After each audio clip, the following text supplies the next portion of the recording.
How's everyone doing today? It's your boy JG Domination, and today we are here with another 2020 NFL offseason preview. This time we're going to be talking about the Los Angeles Rams.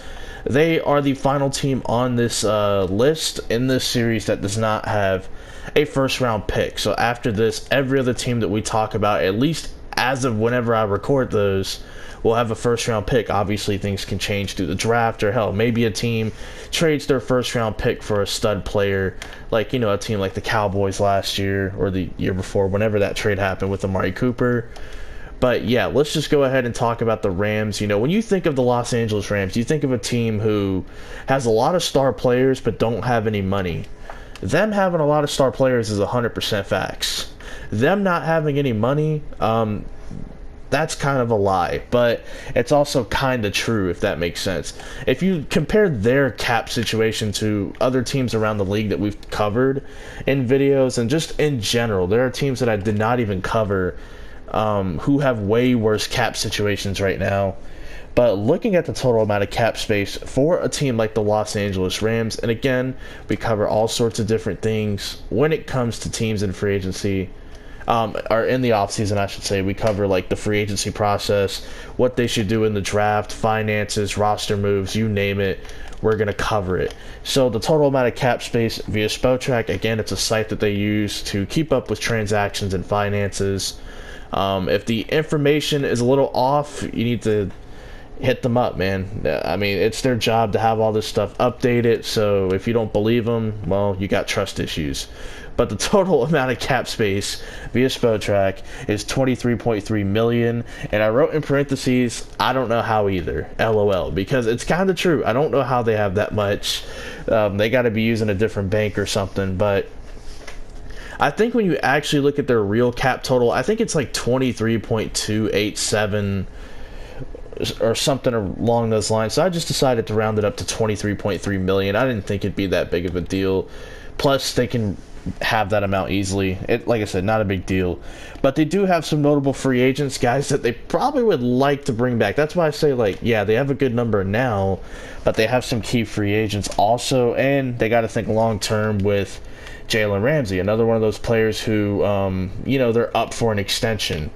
So, looking at notable free agents, they have edge rusher Dante Fowler Jr., inside linebacker Corey Littleton, left tackle Andrew Whitworth, defensive tackle Michael Brockers, and then finally kicker Greg the Leg Zuerlein. All of those free agents, it's going to be tough to bring those guys back. I think the ones you'll be most likely to bring back is Andrew Whitworth, because he has expressed interest in playing another season. I think he'll just decide to play for the Rams. And then Greg Zuerlein, I'm pretty sure that's one that they've been working on, trying to bring back. I mean, he is one of the better kickers in our league. It's hard to find consistency at the kicker position. Go ask a team like the Chicago Bears. They'll tell you all about it. It's hard to find consistency at the kicker position. So when you have a really good one, you got to keep him.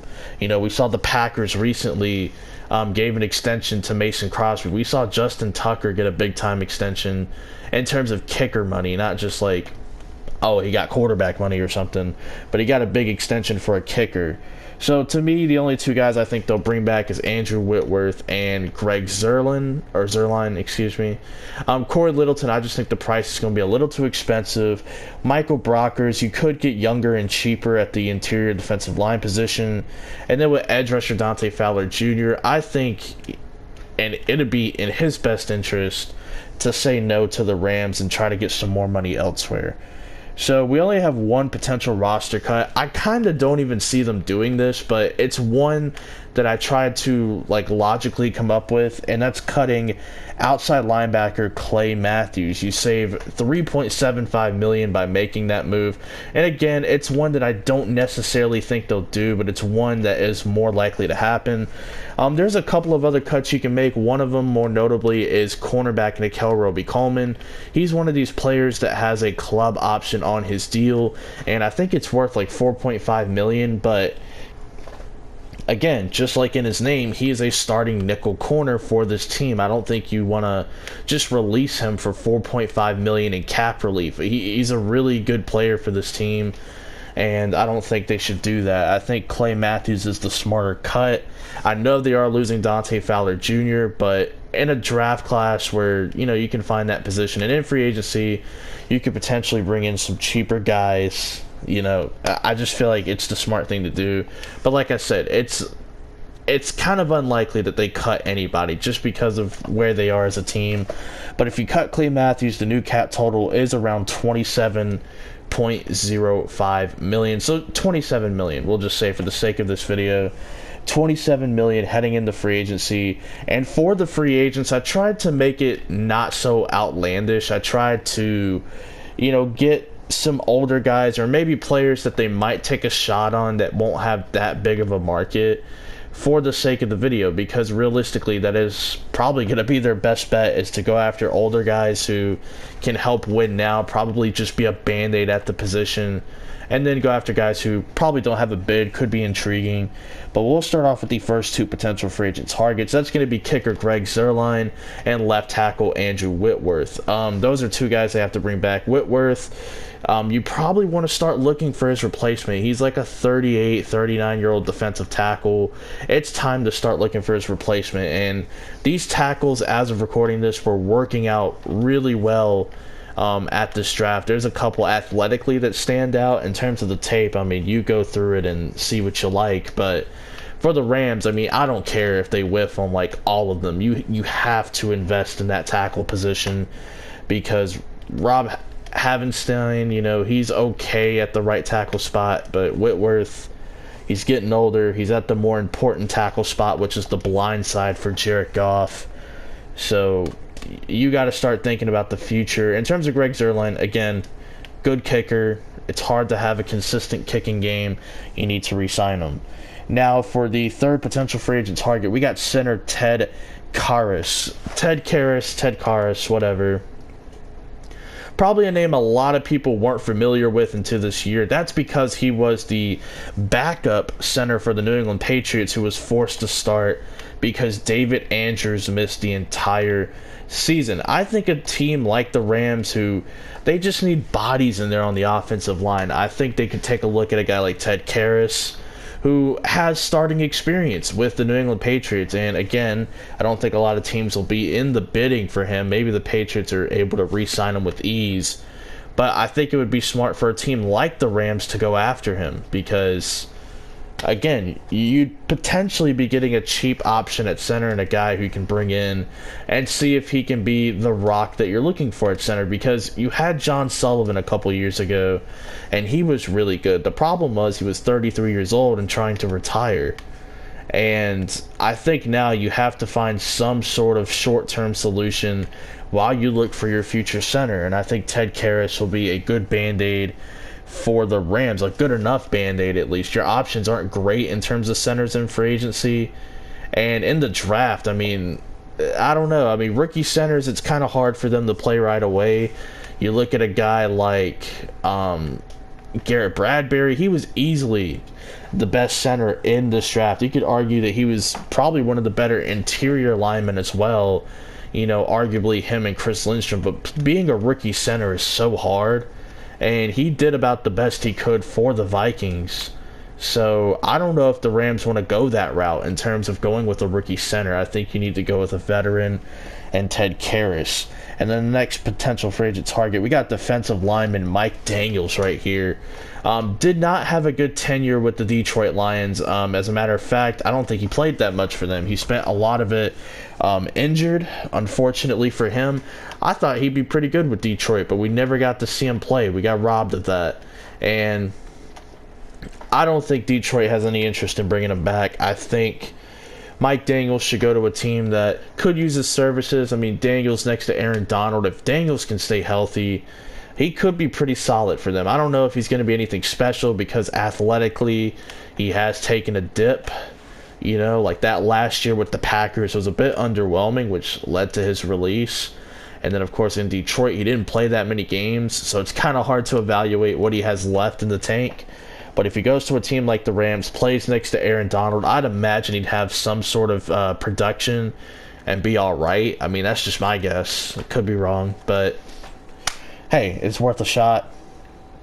And then the final potential free agent target, inside linebacker Wesley Woodyard, He is an older fella when it comes to just NFL players in general. He's a middle linebacker.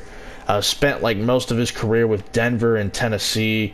Just a 1-year deal basically with the Rams just to slap on a band-aid to the middle linebacker position, because they're probably going to lose Corey Littleton. I imagine that teams are going to go after him and give him some decent money, man. Some pretty good money, probably anywhere above $10 million a year. And I don't think the Rams can afford that right now. So they need to just find a cheap veteran, and I think Wesley Woodyard checks off those boxes. He is older. He did spend some of this year hurt as well. It's kind of the risk you take by giving him a contract. He does tend to get hurt a little bit here and there. But again, you need a veteran. You're a team where you've given up a ton of first-round picks, and I'm not saying that this team would be in position to take a middle linebacker in the first round, but it'd be nice to have that there. So maybe, hey, I address one need with a first-round pick, which means in the second round I could go linebacker or something like that. So just get Wesley Woodyard. He'd be a good, cheap, veteran option at the linebacker position. He won't cost you a fortune. Of course, like we just said, this team doesn't have a first-round pick, and now positions to address in the draft, you definitely have to go hard at offensive line depth. They have recently, to their credit, they've drafted some good mid-round talent. I think they just haven't been able to play good right away. It's just a big issue over there with the Rams. But they haven't been terrible at trying to find talent. It's just getting them all to click at the same time. Linebacker depth, obviously they're going to lose edge rusher Dante Fowler. They're going to lose Clay Matthews. They're going to lose Corey Littleton. They still have Samson Epicom, but you need a sidekick next to him. And in this draft, I don't know. You'll have some solid options there in the second round, but again, I'm not sure. You'll have to see how the board falls. Defensive back depth, they have Nickel Roby-Coleman for another year in this scenario. Jalen Ramsey's probably going to get a big-time extension. Troy Hill isn't too bad of a corner either, but they definitely need to start developing some depth behind those guys, behind your starting three and your nickel package. Wide receiver depth, Brandon Cooks, it's going to be hard to trade that contract because he has so much dead money, man, in his contract. It's going to be so hard to trade him, but he just hasn't been able to stay healthy. Good, talented player, just can't stay healthy. Robert Woods, a little bit on the older side, still pretty productive, but a little bit on the older side. You have to start thinking about your future. And Cooper Kupp, I think Cooper Kupp is a really, really good wide receiver. He's more of a slot receiver for this team. He's actually a little bit older than people think. I think he's like 25 or 26, but it doesn't seem like it. But he was one of those guys who spent like 4 years in college, was kind of an old freshman. Yeah, so Cooper Kupp, he's up for an extension pretty soon. I think next year, which is going to be interesting because you got to pay Jalen Ramsey as well. So we'll see how all that goes. But yeah, wide receiver depth, definitely. You got to go hard in this class with it. This class is a really good one. Got to take your shot at some of your guys on the board. And then finally, defensive line depth. Doesn't hurt. Last year you drafted a guy like Greg Gaines, who I thought was pretty solid coming out of Washington. Nothing special, but could be plug and play, good depth.